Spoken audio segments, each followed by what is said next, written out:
یاد کرو اے میرے نبی اور میرے نبی کے صحابہ کرام، یاد کرو اس وقت کو، قلیل مستضعفون فی الارض، اب بہت تھوڑے تھے اور بہت کمزور تھے، تخافون ان یتخطفکم الناس، آپ کے دل میں ہر وقت کھٹکا لگا رہتا تھا، ہر وقت خوف لگا رہتا تھا، یہ بھی ہمیں کاٹ کھائیں گے، یہ بھی ہمیں اچکلیں گے، یہ بھی ہماری عزتوں کو پامال کر دیں گے۔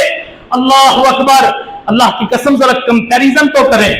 اس دور سے آج کے اس دور کے اندر، جب پاکستان بنانے کے لیے، پاکستان حاصل کرنے کے لیے، کلمہ لا الہ الا اللہ کی بنیاد پر یہ ملک حاصل کرنے کے لیے جو ہمارے بڑوں نے، بزرگوں نے قربانیاں پیش کی تھی، وہ سیم مناظر ہیں۔ اس وقت بھی یہی حالات تھے، اور جب یہ پاکستان حاصل کیا جا رہا تھا، ہجرتیں کی جا رہی تھی، قربانیاں دی جا رہی تھی، اللہ کی قسم اس وقت بھی وہی حالات تھے جو حالات اللہ کے رسول علیہ الصلوۃ والسلام کے ہجرت کرنے کے وقت حالات تھے۔ اللہ کہتے تخافون ان یتخطفکم الناس، آپ ڈرتے تھے کہ لوگ آپ کو اچک لیں گے، آپ کے گھروں سے اٹھا لیں گے، پھر اللہ کہتے ہم نے آپ کو رہنے کی جگہ دے دی، فآواکم وأیدکم بنصری، ہم نے آپ کی خصوصی طور پر مدد فرمائی، ورزقکم من الطیبات، پاکیزہ رزق دیا، مدینہ طیبہ دے دیا۔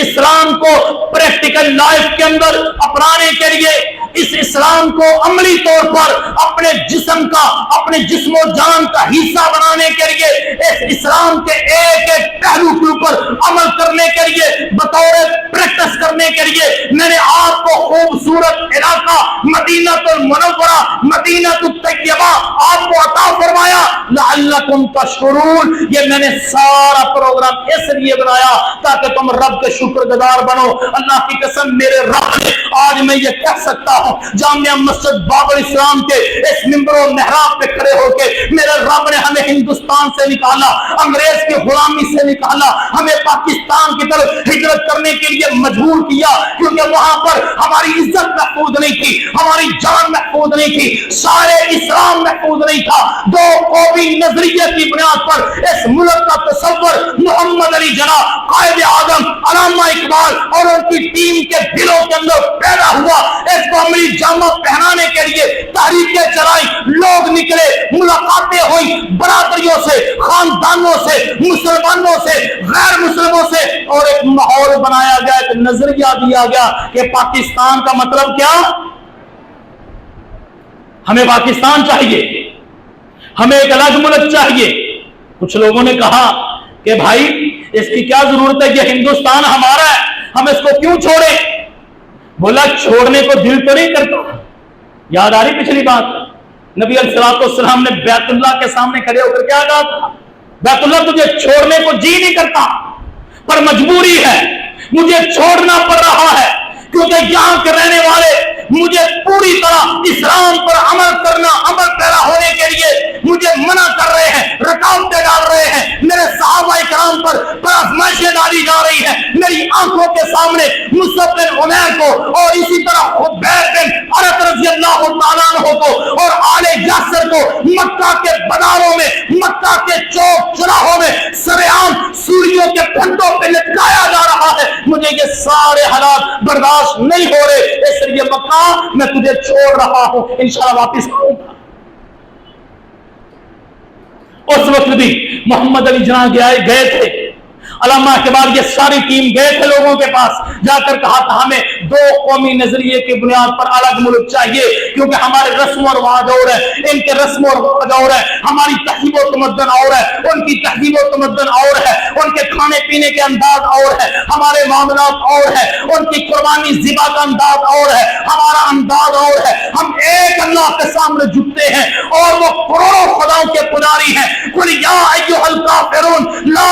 اعبد ما تعبدون ولا انتم عابدون ما اعبد ولا انا عابد ما عبدتم۔ तुम उनके सामने नहीं झुक सकते, तुम एक रब के सामने नहीं झुक सकते, मैं तुम्हारे करोड़ों खुदाओं के सामने नहीं झुक सकता। लकुम दीनुकुम वलिय दीन, लिहाजा तुम्हें तुम्हारा दीन मुबारक हो, मुझे मेरा दीन मुबारक हो। ये कहकर अल्लाह के रसूल सल्लल्लाहु अलैहि वसल्लम मक्का से निकलते हैं और यही नजरिए की बुनियाद पर पाकिस्तान बनाने वालों ने हिंदुस्तान के मतवल्लियों के सामने ये बात रखी थी, हम दो कौमी नजरिए की बुनियाद पर एक जगह पर दो खानदान, दो बरादरियां, दो कबीले, दो कौमें नहीं रह सकते, लिहाजा हमें अलग मुल्क चाहिए।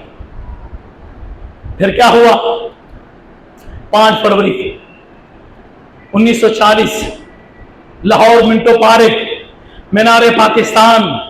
लाखों की तादाद में फर्जंदान इस्लाम और बर्रे सगीर पाको हिंद के मुसलमान वो वहां पर जमा हुए और वहां मोहम्मद अली जिन्ना ने यही बात की थी, दो कौमी नजरिया, हमारा नजरिया और है, उनका नजरिया और है, हम इकट्ठे नहीं रह सकते, लिहाजा हमें एक अलग मुल्क चाहिए जिस मुल्क के अंदर रहते हुए हम इस्लाम को प्रैक्टिकली तौर पर अपनी लाइफ में, अपनी जिंदगी में अमल पैरा होकर दिखा सके। सबने कहा था उसी वक्त, अभी उनकी बात पूरी नहीं हुई थी कि सारे मुसलमानों ने, खवातीन और हजरात ने नारे बुलंद करके कहा था, बन के रहेगा पाकिस्तान, बच के रहेगा हिंदुस्तान, तेरा मेरा रिश्ता क्या, ला इलाहा इल्लल्लाह, पाकिस्तान का मतलब क्या, ला इलाहा इल्लल्लाह। अल्लाह की कसम, ये वो बुनियाद थी जिसकी वजह से फिर वो दिन और घड़ी भी हमें देखने को मिली हमारे बुजुर्गों को कि जब 14 अगस्त था, 1947 था, रमजान मुबारक का महीना था, 27वीं की रात थी, दुनिया की तारीख की सबसे बड़ी हिजरत की थी मुसलमानों ने, हिंदुस्तान ने, पाको हिंद ने, बर्रे सगीर ने, और 40 लाख लोगों ने हिजरत करके ये साबित किया था कि मुसलमान कट तो सकता है और कत्ल तो हो सकता है, जाने कुर्बान तो कर सकता है, माल असबाब तो लुटा सकता है, लेकिन किसी साम्राज्य की गुलामी में अपनी जिंदगी गुजार सकता। फिर क्या हुआ? ये मुल्क तो हमने हासिल कर लिया, लेकिन ये मुल्क हासिल करने के बाद आज जो इस मुल्क के साथ खिलवाड़ किया जा रहा है, आज जो इस मुल्क के साथ खिलवाड़ हो रहा है, कोई अदालत को नहीं मानता, कोई फौज पाकिस्तान को नहीं मानता, कोई अपने अदारों की तौहीन करता है। हर बंदा जब तक उसके मफादात अजीम महफूज हैं, जब तक उसके मफादात महफूज हैं, उसके लिए सारा ठीक है, सब मीठा मीठा है। जो ही किसी के दुम पर पांव आती है, वो अदारों के खिलाफ बकना शुरू हो जाता है, वो अपने मुल्क के खिलाफ बोलना शुरू हो जाता है। हमें ऐसे मफादात परस्त हुक्मरान नहीं चाहिए, हमें ऐसे हुक्मरान चाहिए जिन्होंने पाकिस्तान बनाया था, बट पाकिस्तान बनाने वाले जिस इखलास के साथ जिन्होंने पाकिस्तान के लिए कुर्बानियां दी थी, आज भी उनकी नस्लें, आज भी वो लोग इस पाकिस्तान के अंदर मौजूद हैं। अल्लाह के फजल और करम से पाकिस्तान बचाएंगे भी वही। मैं आज इस 12 अगस्त के मौका पर, इंशाल्लाह परसों 14 अगस्त है, उसकी मुनासबत से मैं आपके सामने ये बात कर रहा हूं। आइए हम सारे एक जबान, एक कौम, एक आवाज होकर दुनिया कुफ्र को बताएं कि पाकिस्तान हमने बनाया था आपकी कानूनी के लिए नहीं, आपके खेल कूदने के लिए नहीं, आपके फैसलों के लिए नहीं, बल्कि ये मुल्क हमने हासिल किया था ताकि आजादी के